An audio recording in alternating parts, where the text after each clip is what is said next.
Mam, ndo nakwambia mi home amnioni. Mimi nimeanza maisha, mwanamke bomba. Nimefungua kibanda. Unajua sasa mimi ni supplier wa huku.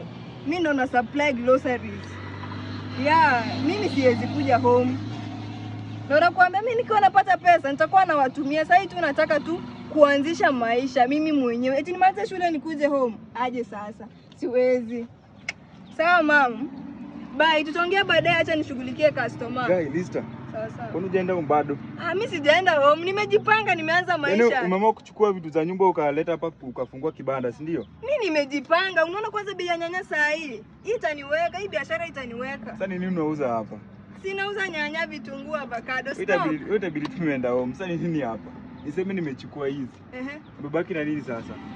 Si hakuna. Sasa hii ndio kibanda yako. Nimebeba kibanda yako kwa mkono yangu. Nilikuwa nimeona kibanda ndio nimebeba hapa. Nilikuwa nimeona at least nianze maisha. Si unajua nimemaliza shule. Itabidi tumeenda home. Tulikuwa tumesema hapo dhia hatuendi nyumbani. Tunaanza maisha. Acha nikupe fare. Wewe itabidi tumeenda home. Ona.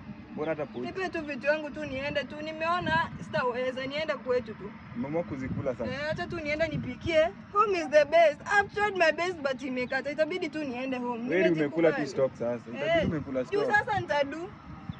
Acha tu niende home tu. Hii kusema kuanza maisha ni kama imekata.